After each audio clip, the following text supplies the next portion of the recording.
time. It's our time, my friends. Time for millions of maturepreneurs, 55 plus, who are hashtag not done by a long shot, to revolutionize how we lead, do business, and innovate our world. I'm your host, Jeanette Anderson, and welcome to my conversations with fascinating people who would rather inspire than retire.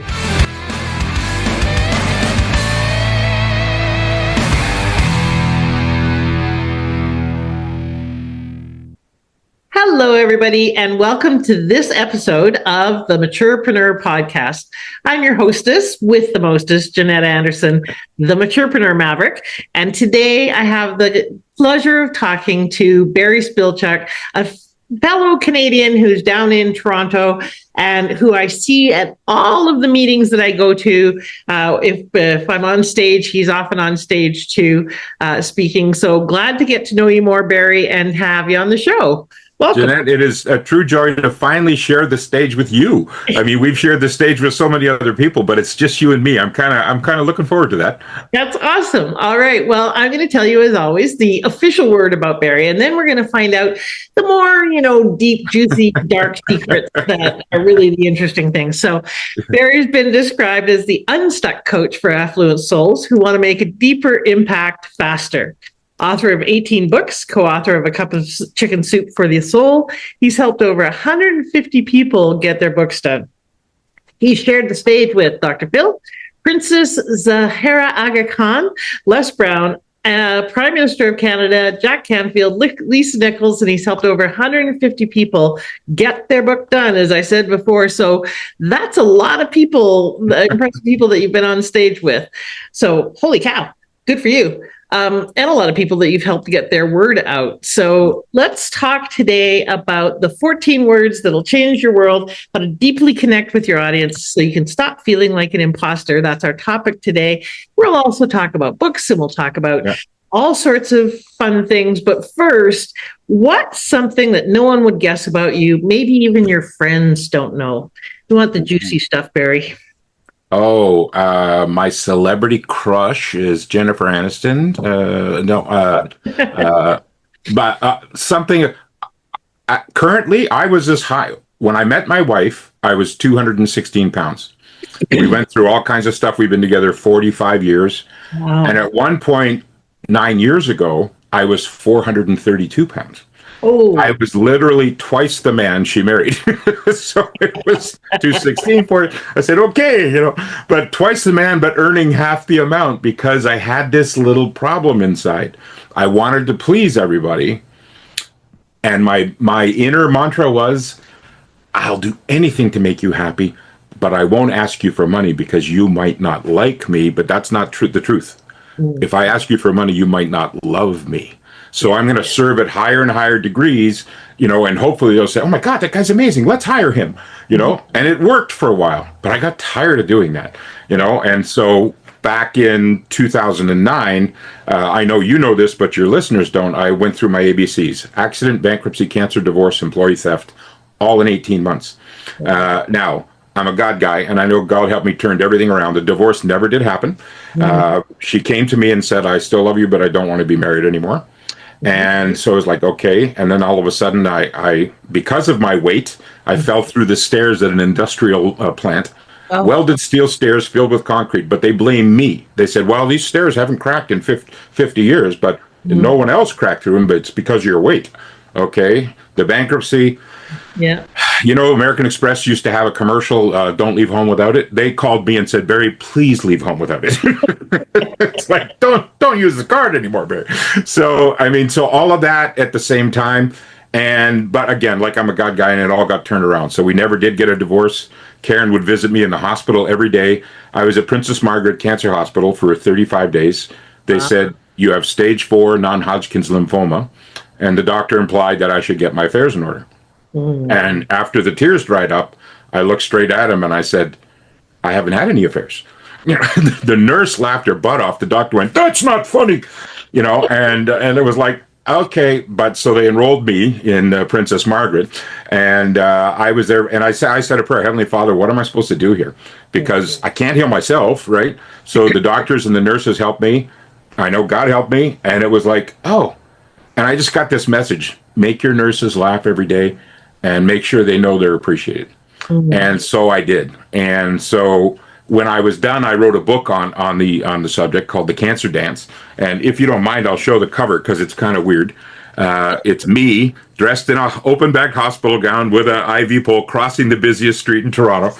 And in it, I acknowledged all 16 of my nurses. And I ended up doing a few seminars for nurses because I said the doctors helped me heal, but the nurses saved my life.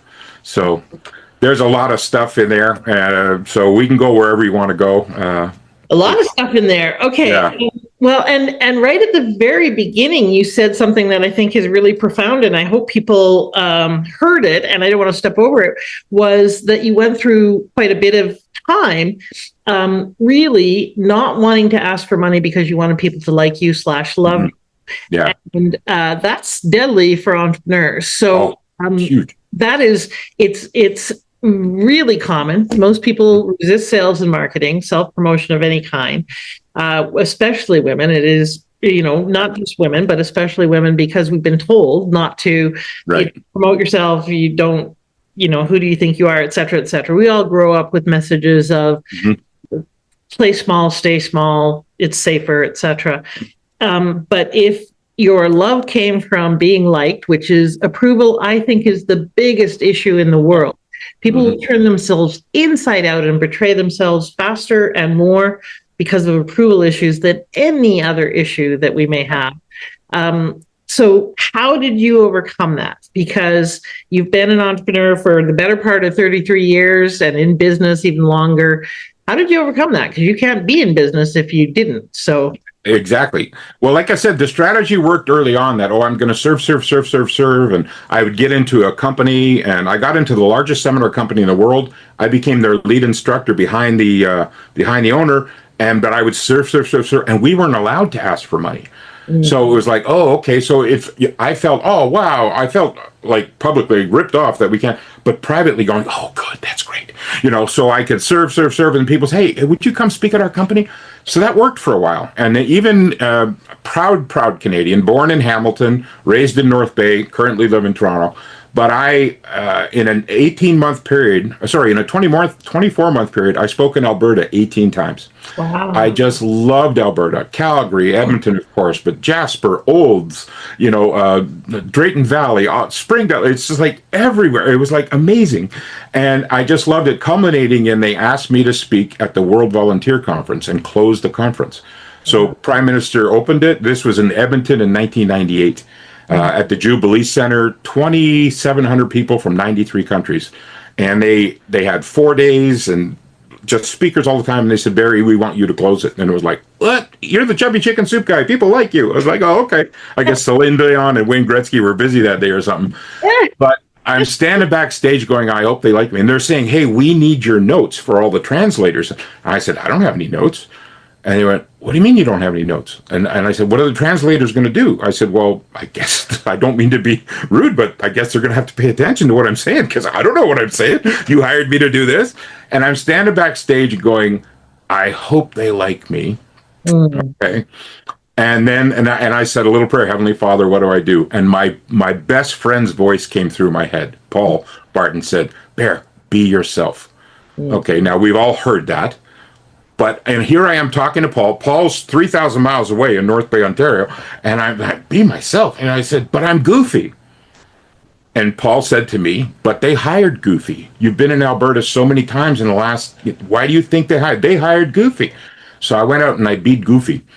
And I went, oh my gosh. And so I walked out there and I did something I always do. And I did the big dance. Everybody, so 2,700 people, including Alberta's Minister of Tourism and Recreation. She's standing there and they're all doing this. And go Barry, go Barry. And they high-fived and hugged each other. And I sat down and I was like, I beat myself. And then I told a little story about how a red heart saved our marriage. And I passed out at the end. Everybody got a little red heart. When it was over, I went, I beat myself and it was okay. And I mean, speaking at the World Volunteer Conference, it's essentially the United Nations of volunteers. And it was like, okay. And then I realized when I got home, we weren't allowed to sell anything. but I was prepared to if I had to. But I realized when I got home, how would I have done that? And then I went, I get it. I'm going to be myself. Mm-hmm. And when it comes time to make an offer, Mm-hmm. okay, I always said, just give them everything you got and make it easy for the customer to say yes. Mm-hmm. That was my philosophy. Okay. And I know a lot of your listeners and your viewers do the same. Oh, let's make it big because we're going to serve. And then I got this little Gmail. And for those of you who are God people, that's God mail. If you're not a God person, it's gut mail. So I got this Gmail. Barry, you're making it easy for the customer to say yes. How do you make it easy for yourself to say yes Mm-hmm. to making the offer in the first place? And no sooner did because I'd never asked myself that question before. Mm-hmm. And the answer came instantaneously. The way I make it easier for me to ask you to buy something from me is to make it 100% totally non-negotiable okay for you to say no. Mm-hmm. Because in the past, if you would have said no, no means you don't love me. It doesn't mean no, you don't want it or you don't need it. It means you don't love me. And I know I could pussyfoot around, but that was how I felt. Yeah. If you say no, you don't love me. So why would I ask in the first place? Why would I ask for a rejection? Right. So when everything got switched around, and the first time I did a 3-day challenge, I went around and I said, okay, guys, here's the deal. And I took my fears and I voiced them out loud. And I said, because some of you creative types, you're going to have the same. So I'm about to ask you to buy. As a matter of fact, on the first day of the 3-day challenge, I put in a joke. And I said, at the end of this 3-day challenge, because it was 1 hour a day, I said, how many of you think that I'm probably going to make an offer at the end of the 3-day challenge? All the hands went up. And I said, I promise not to disappoint you. So it was just a simple little thing. But when it came time to ask, I said it out loud. Yeah. And I said, guys, this is going to be the situation that you're going to encounter when you go to do you're going to have to ask for the order. Yeah. And so here's the deal. I'm going to go through my program, tell you what's involved. And guess what? It's totally okay for you to say no. Yeah. It's totally okay for you to say yes. Yes. If you want all this and this and this, but it's completely because I don't want you to be like me and have $20,000 to $50,000 worth of stuff on my self-esteem program of stuff that I've paid for. And it's like, no, I want you to own this. If you think that this can help you, say yes. If you don't think this can help you, I just want to hang out with this guy for a while, please don't say yes. Yeah. You know, you've got to own it. So I got the people to repeat. I said, so say after me, it's okay to say yes to Barry's offer. It's okay to say no to Barry's offer. Just me saying that out loud made the whole difference in the world. So I'm a big believer in whatever scares you, tell the audience about it. Yeah. Because truth sells. Yep. And here's one warning. Okay. There's a lot of people go out there and they're preaching authenticity as a strategy. Mm. If you run into somebody who's preaching authenticity as a strategy, please run away. Yes. You know, it's time for you to be authentic, and it's time for you to tell story number 14. Yeah. And if anybody ever says to you, "I'm speaking to you from my heart right now," yeah, that's a crock. Yeah. That's a head thing. It's like, no, you're not. Just tell the story. Yeah. So. Yeah. As you can tell, we're not scripted here at all. We're going to go where you want to go. You're the leader.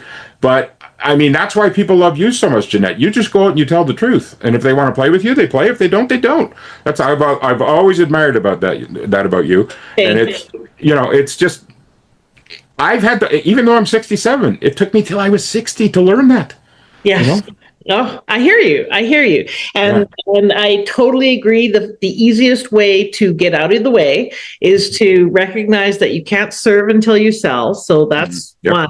Second part of that is when you give people permission to say no, you also give them permission to say yes. And just give them permission for both and then shut up and let them decide. And it is good to help people work through.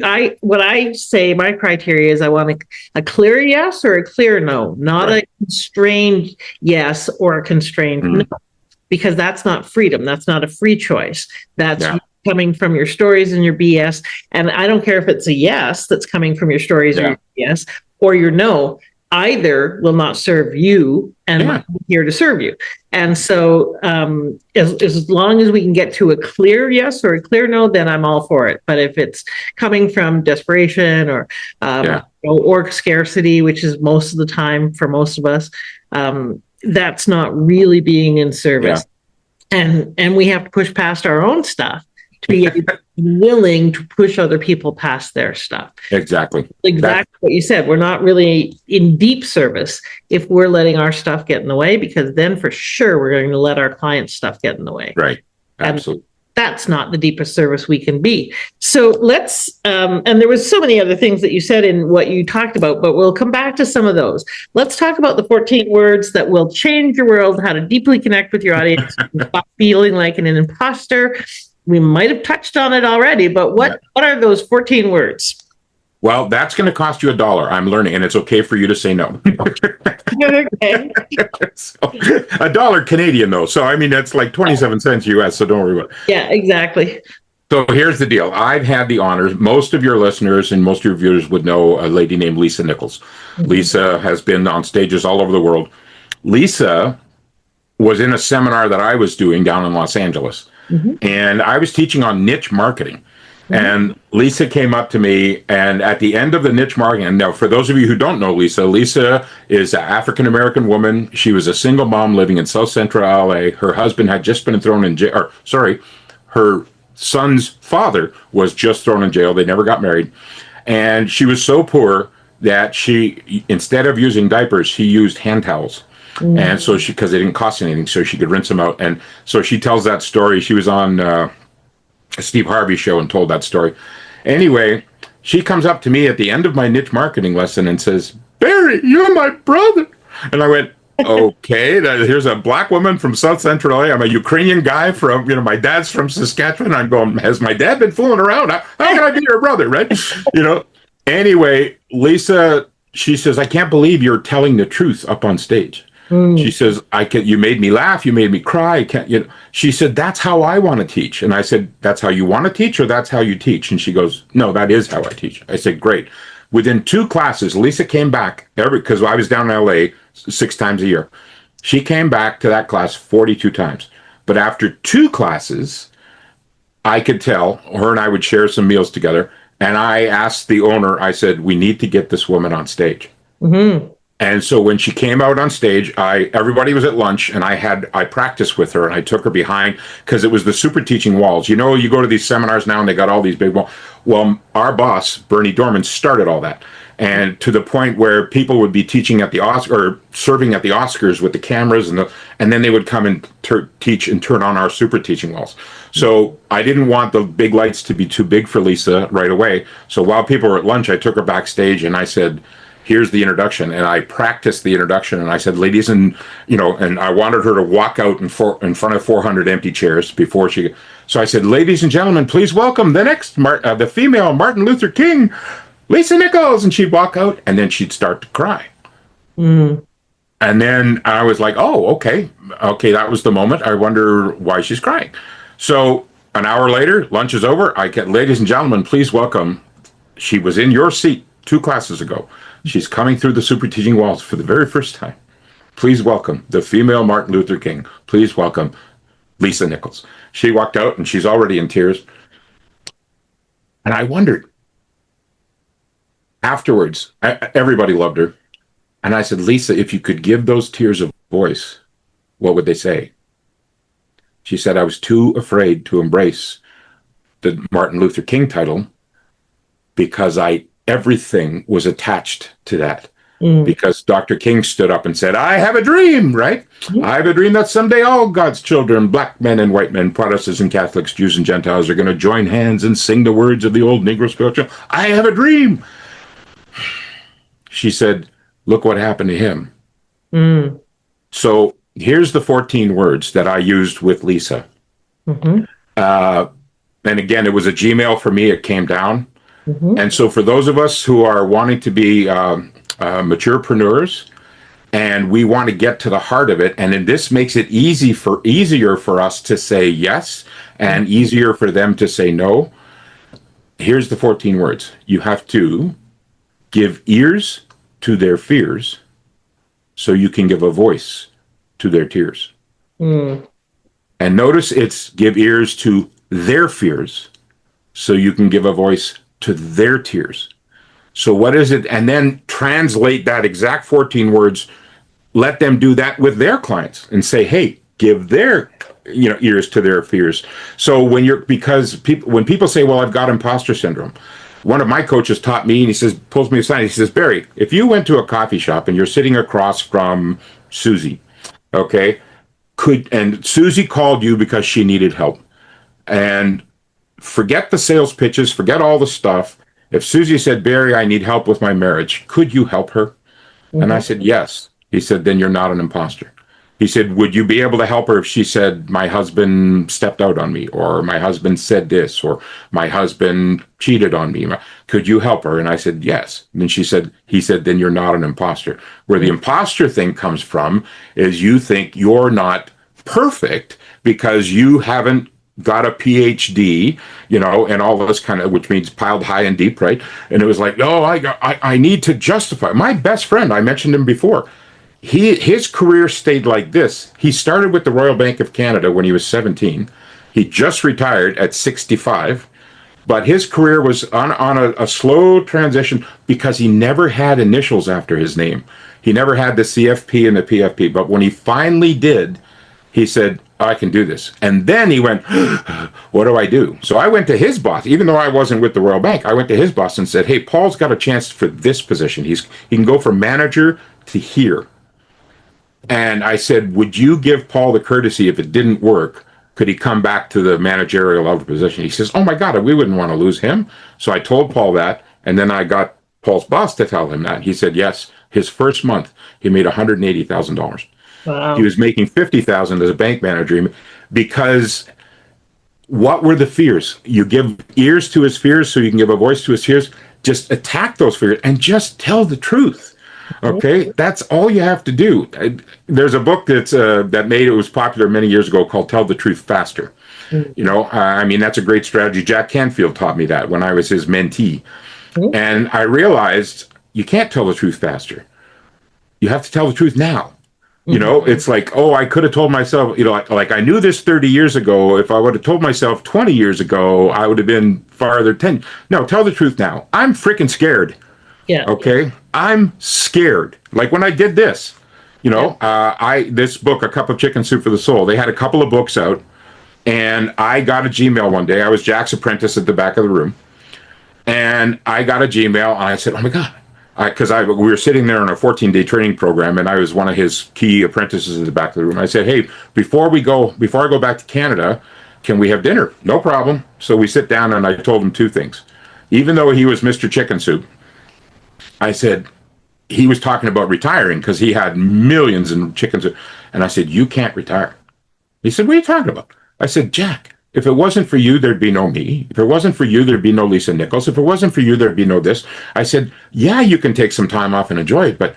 And he just went, man, you're making me uncomfortable, Bear. And I said, well, you're the teacher. You've made me feel uncomfortable for years. It's my turn. And so the next year he came back and he said, I want to thank Barry and Patty Aubrey for sticking with me, and the ability to tell truth to power. And the second thing I told him, I said, hey, we need to take chicken soup, shrink it down to a pocket-sized version, and call it cup of soup, like Lipton. Long story short, he says, we don't have time, you do it. So I got to go home to North Bay, Ontario, and tell all my buddies, hey, I'm writing a book, because chicken soup was starting to take off. Hey, I'm writing a chicken soup book with Jack and Mark. I'm writing a chicken book. 6 months later, Jack calls, how's the manuscript coming? I said, He says, you got 6 weeks. Here was the problem. I was talking about writing a chicken soup book with Jack and Mark. I wasn't writing a chicken soup, because people say, oh, talk. And they say talk is cheap. Nuh-uh. Talk is expensive. The more you talk, the less you get things done. So I finally went down there with a manuscript that was terrible. And he read through it and he says, Barry, we're in trouble. And I went, but you're my buddy. And I said, oh, here's another lesson for you, Bear. Friends are friends and business is business. I love you. And this manuscript sucks. It's not a chicken soup manuscript. And he said, this is a bunch of stories that are nice stories, but they're not of the quality. So he says, you got a choice. Stay here for 6 weeks or go back home to North Bay and come back in 6 months. So I call my wife the next morning, and she's in North Bay, Ontario. I'm in Santa Barbara with Jack. I said, Jack thinks the manuscript sucks. And Karen said, yeah, but you knew that, didn't you? And I went, yeah. And so she said, well, what's the choices? I said, come home and come back in 6 months, or stay down here for a couple of weeks, get it on track.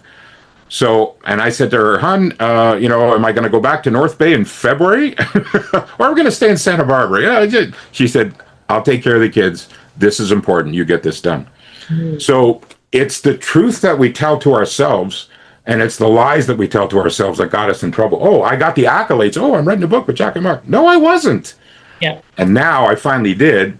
And when I did my cross-Canada book tour, it's a big deal if you sell 3,000 books in Canada. We sold 60,000 of these in Canada. Wow. And 580,000 around the world, because I had to tell myself the truth of I wasn't doing it right. Yeah. So that's the honest thing. And so that's the biggest word it's the F word that we have to learn. And it's forgiveness. We have to forgive ourselves for messing up and starting all over. And was it Britney Spears who said, oops, I did it again? Okay, stop that. Yeah. So, okay. Again, lots there that we want to take a look at. I love tell the truth now. And yes, we can get on stage and be honest about who we are, and people relate better. They trust us faster. They act faster. It is the way to be real. And yes, I hate the authentic word, because typically when people say it, they're being anything but. Yeah. So it's just so overused right now. And it's, authenticity on cue is not really what we're talking about here, Oh, it's time for me to cry. Yeah, it's right. Like, I got really good at faking sincerity. Yeah. No, it's not really the goal. So you've been an entrepreneur for a long time. You've pivoted a number of times. You've done different kinds of things. You've done coaching. You've helped people write books. You've done different kind of iterations of your business, variations on the same theme. Mm-hmm. Yep. What is your why? I didn't ask you this at the beginning. What is your why? Why do you do what you do? What's your purpose in life, Barry? Well, that's a really cool question, and I've got a 5-hour answer, and I'll do it in a smaller answer, of course. But I'm going to use a word that not everybody agrees with. But my why is to just how I wanted to make everybody else happy. My why is, when I'm done, I want to hear from Jesus, well done, my good and faithful servant. Mm-hmm. So my why is, when I wrote in this book, everyone deserves an encore. I'm not done yet. Okay. I want to bring people one step closer to their destiny, and I want to bring people one step closer to God.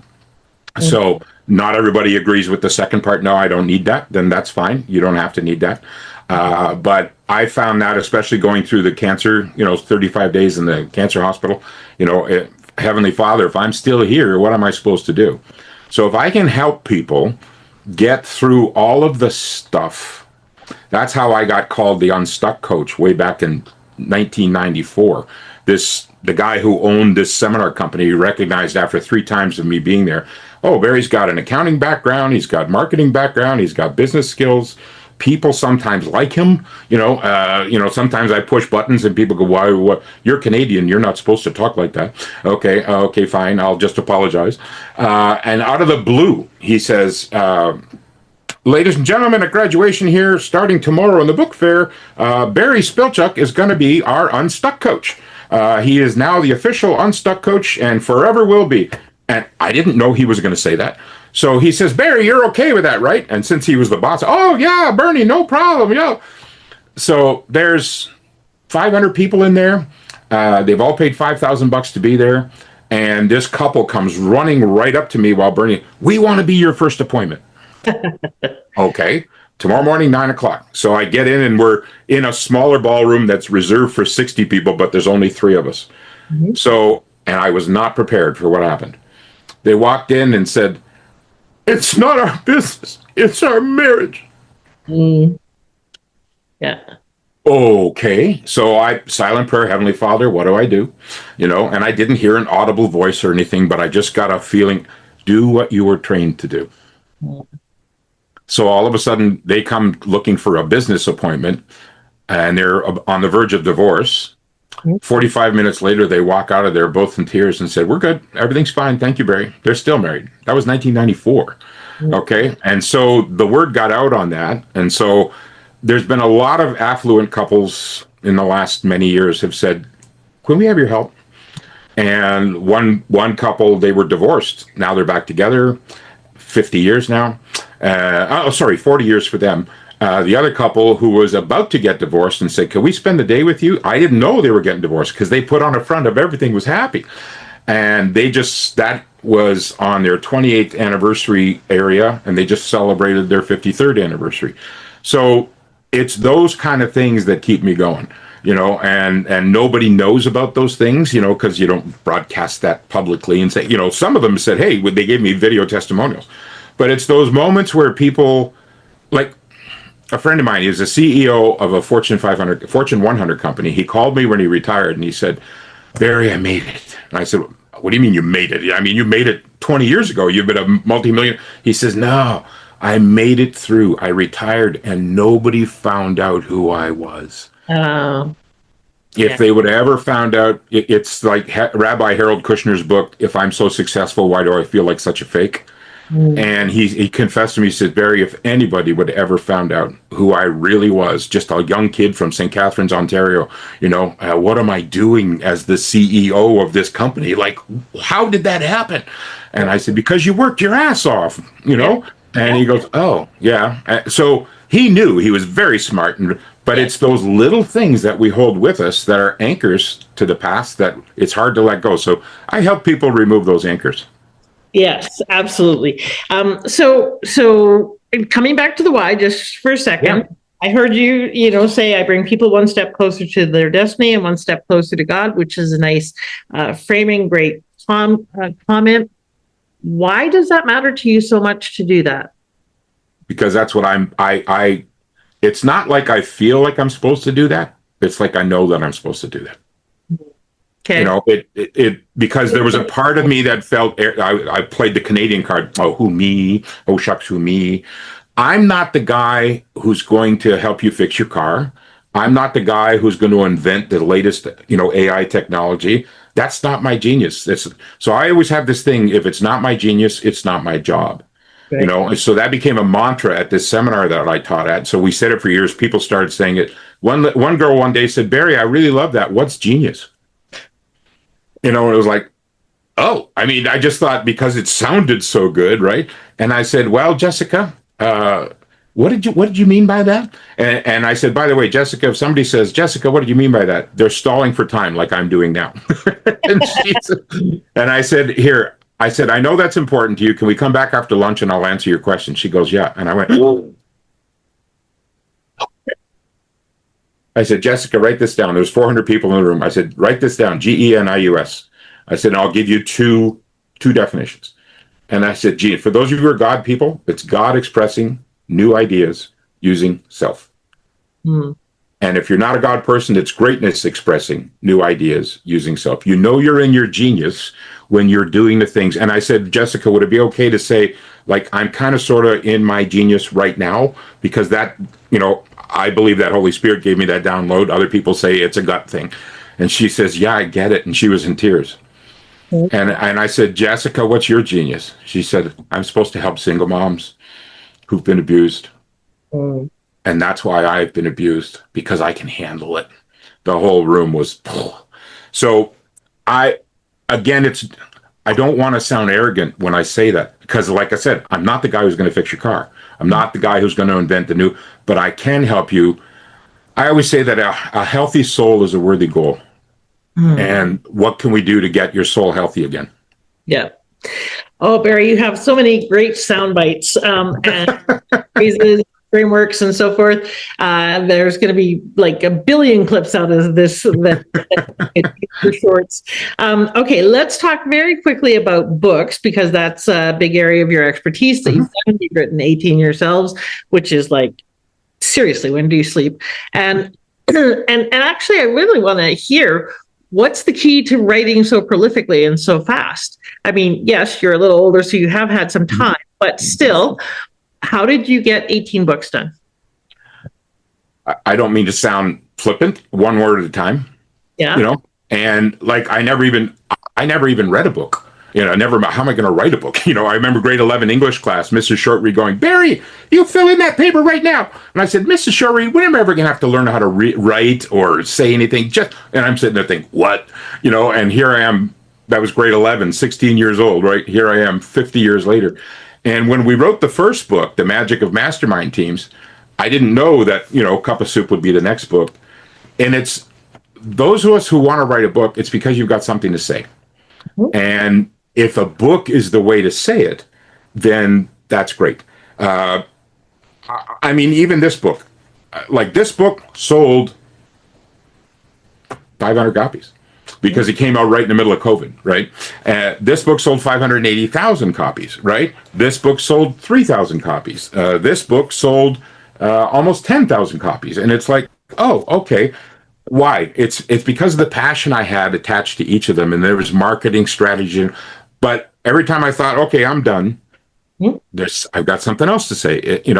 Not everybody's going to buy every book. Not everybody wants every book. There's no book you'll ever buy, or write that everybody's going to want it. So is there a particular pain that I want to help people? Or in the case of my newest book, my golf book, is there a particular pleasure that people want to, hey, I want, but most people don't associate golf with pleasure. It's a four-letter word. Actually, no, they want to avoid pain. They want to avoid pain, like all the issues with golf. Okay, so, but do you have a process, or do you, I'm going to sit down for an hour a day? What's your structure, and are you highly disciplined, or? No. Okay, so what helps you get through the finish line? Because we talked earlier about, and I've had other people on, people say, I want to write a book, but the reality is, I heard on an event we were on recently, someone said something like, only 3% of people who actually say they want to write a book actually end up writing the book. Yep. It's a very, very low number anyways. So what is it that got you through to having not only written one, but multiple books?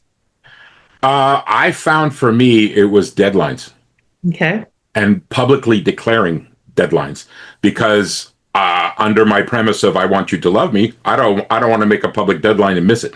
But when I sit down with all those authors that I sat down with, I had to find out what their writing style was. Some of them go, okay, I'm disciplined. I'm going to write a chapter a day. And everybody tells you, okay. And other go, nah, I don't want to do that. Well, I want to talk my book. Okay, good. You do that. Okay. But no, I'm not good. I want to do this. So for anybody to say, you have to sit down, you have to write it, and people say, well, don't edit as you write, just write it and then go back and edit later. I find that totally wrong. For some people, that's perfect. For me, I don't want to do it again. So I want to write the story. It's done. I move on. Okay, because I don't want to go, oh man, someday I got to go back and fix chapter 14, right? So when I speak with people about writing a book, I first find out what their writing style is. But then I go back to those 14 words and I tell them, you got to give ears to their fears. Because some people want to write a book as an ego project. Most people want to write a book to help other people.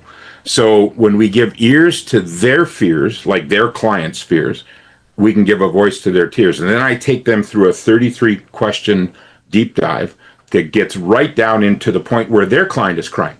And then we come back out the other side. I do that for myself too. Like when I wrote the golf book, like why do golfers, cry? Oh, I know why they swear. And sometimes both, yes. Exactly. Well, some people want to break 100, some people want to break 80, some people want to break par, some people want to break a putter over their head, and so you have to address all of those things. And so when, again, getting over the imposter syndrome, well, what if I mess this up? Yeah. So I know almost every author coach tells people you should write a page in your book why I wrote this book. Mm-hmm. Okay, I agree with that. I have something, I think it's proprietary because I've never heard anybody say this. I have a page in this book that says why I almost didn't write this book. Mm. And so I tell all of my authors to do that. And then if you want to take that page out before you publish the book, take it out. because it addresses all the imposter syndrome issues. I chose to leave it in here because my issues of I'm not a golf pro. Why would people want to learn from me? I've only ever won 2 tournaments. Why would people want to learn from me? So I addressed all the imposter syndrome issues, and then I said, you know what? I'm going to leave it in there. So when I took this book to Golf Town and I said, hey, how'd you like to sell books in your store? And they said, we don't sell books in our store. And I said, that's why I'm asking. Long story short, it was too close to Christmas, and they called me and said, we love your book. Can you be a keynote speaker at the Toronto Golf Show in February 2025? Uh-oh, thank you. Why? Because of the why I almost didn't write this book page. So for those of you who are considering writing a book at home, there's a lot, every second person on the internet says they can help you. But the 2 things you need to learn are why are you writing the book and why are you almost haven't written this book so far. Yes. And so deal with the imposter syndrome up front, because the imposter syndrome questions that you're having, your readers are probably going to have too. And if you address those, It's a brilliant distinction, Barry, and I think a really, really valuable one that I want people to grab onto here, that there are reasons why we want to write the book. And so therefore we go and we find a hybrid publisher, we find an editor, or we find the people who can support us with that process, hopefully, because it's not something that we know natively how to do. Right. So it's an expertise. But that's where most people go. And then they end up spending a lot of money and time and not getting a product out that actually serves to get their message out, to get their voice out, because they haven't brought in people to support them with the other side. The why I almost didn't write this book. The stories that get in our way, the BS beliefs that are stopping us from being who we are meant to be, the voices that say, who do you think you are? And no, don't get too big for your britches, and all of that. And that's what gets in the way of calling in more money, getting books done, stepping out on stage, starting that business, launching that business, whether it's a side hustle or you want to build, a world enterprise. There's going to be some story that you're telling that is not helping you be effective. And that's it. It's not good or bad, right or wrong. It just takes you closer to being who you want to be or further away. Yeah. Oh, for sure. Getting someone to help you tell a better story in that way will help you tell a better story in your book. So it's really important to make sure that you call in support on both sides, potentially and ideally through one person, but that's not very common. I have lots of people in our industry who are in the publishing industry, and their job is to get the book out. But what you need is a person to get the book out of you before you book out. So I encourage you to check out Barry's services and offerings. And speaking of checking you out, where can people find you, and what is your gift that you have for everyone? Oh, I have the gift. Again, since we're talking about it, I have the gift. It's called The 14 Words That Will Change Your World. Okay. And did you have the link in there, or? We'll put it in the show notes. Yep. Okay. So I'm not sure what the link is. So I want them to have that. And if they want to get in touch with me, I'm going to do something that most people don't do, because the way I've set up, being 67 years old, I'm not looking to tell you how to scale your business and how to have 100,000 followers. I can't tell you how to do that because I've never done that. So, but I want you to live your life by design, your design. And if Heavenly Father's telling you to do stuff, do it that way too. So I only want a handful of clients. So if you're interested in possibly working with me, I'm going to give you my personal private email. It's barry33@mac.com. BARRY33@mac.com. Please don't use the email just to say, oh, can I have 20 minutes of your time to talk about why my father didn't love me? That's great. If that's part of your book, great. But if you need help, because my packages range anywhere from $5,000 to $40,000. So it depends on what you want. I feel weird saying that out loud because I've never said that out loud before. But I want people to know that I can't afford to live my life that way anymore. The reason that I went bankrupt when we were going through the cancer and all that kind of stuff was because I wanted you to love me, and I wouldn't say out loud what I needed. So, and it's like, so here's where I can help. So if you need help, I'm happy to have a 15-minute call to say, how might I be, based on what you heard from me on Jeanette's show, how might I be able to help you? And but please don't use the call just to say, oh geez, life is good, but I'm stuck here. Let's not do that. So I love the clarity of that, Barry, and the boundaries that you just set, and the way of being really respectful to yourself. And I love that you underscored I've spent my life paying the price for not valuing what I bring to the table, not valuing myself, and not recognizing that I do deserve to be honored, valued, respected, and I am here to serve, but not at the expense of myself.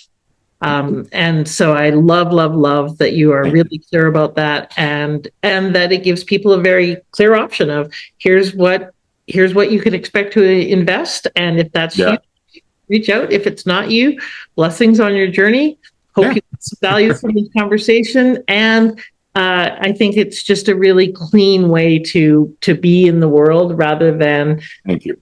The various hooky ways that people are. And so, ladies and gentlemen, more than anything from this conversation, there's been a lot of great little truth bombs, lots of great comments and phrases and ideas.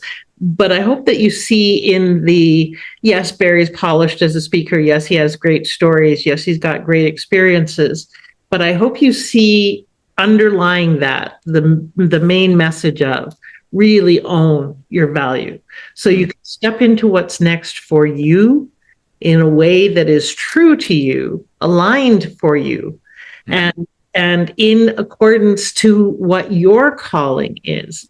Because then that way you can be like Barry, stay in the game, enjoy the game, on your terms, in a way that serves and supports you as well as the other people in the world, and God, if that is your frame of reference, the universe, Fred, whatever you want to call it. And so, did you say Fred? Some people, they like to call it Fred. I have a buddy of mine calls him Gus. Yes, there you go.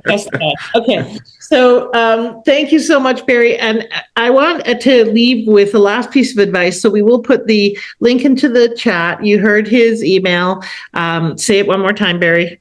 Barry33@mac.com, like Macintosh computer. Yeah. BARRY33@mac.com. Okay, great. And his website is mycoachbarry.com. And we'll put the link to the 14 words document into the vault. And so, ladies and gentlemen, if you haven't heard about the vault yet, it's a new thing that we've done. So I want to tell you very quickly, basically what you can do is you can go and opt into the vault and get not only Barry's wonderful document and ebook, but you can also go through and see what other ebooks or lead magnets or gifts that are valuable for you. And if you're listening to this, chances are there's going to be a lot of other ones that resonate for you, and you can get those for free as well. So if you've missed those other episodes, you can get their free gift and see whether or not that episode and that person resonates for you, and you can go listen to that episode. So in the show notes, there's a link to the vault. Go and opt into the vault. And by the way, you can come back anytime and get additional free gifts anytime you want. So please do that. And please do subscribe to the show. You know very much that it helps with the numbers. So be the source of that which you would like more of. So if you want more followers, please follow me. And also, it just really helps me personally, but it also helps our listeners get heard more, or our guests get heard more. And my goal, my desire is to get these voices of those who are too inspired to retire out into the world to support those of you who are refiring, not retiring. So please subscribe, like, share, all of that stuff. Go and get lots of goodies from the vault. And if you are looking to make your step out onto the stage, get support, however that might look for you, or expand where you're at right now. You can reach out to me. You can reach out to people like Barry. There are lots of people who can support you, hold your hand, and kick your butts, because that's probably the thing that's getting in the way the most. All right, Barry, I'm going to leave you with the last word. If a person's listening to this and thinking, I have this dream, I want to expand my business, I want to start the business, whatever it may be, After all these years of experience that you have, what would you say to them? Real quick, you're not starting all over again. You're starting from here. So many of us think that when we start again, especially as maturepreneurs, oh my goodness, I got to start from square one. Well, yeah, don't forget, but your square one comes with, in my case, 67 years of experience. 67 years of, oh man, I messed that one up. So I invite you to make that a personal mantra for yourself. I'm not starting all over again. I'm starting from here. And give yourself permission to make mistakes. Forgive yourself for the mistakes you've made in the past, and the whether it be the indiscretions, the mistakes, oh my gosh, I should have known that. No, you shouldn't have. Just whatever. So you're not starting all over again. You're starting from here. Love it. Thank you so much for being here, and thank you for listening, ladies and gentlemen. Have a bodacious week. Bye.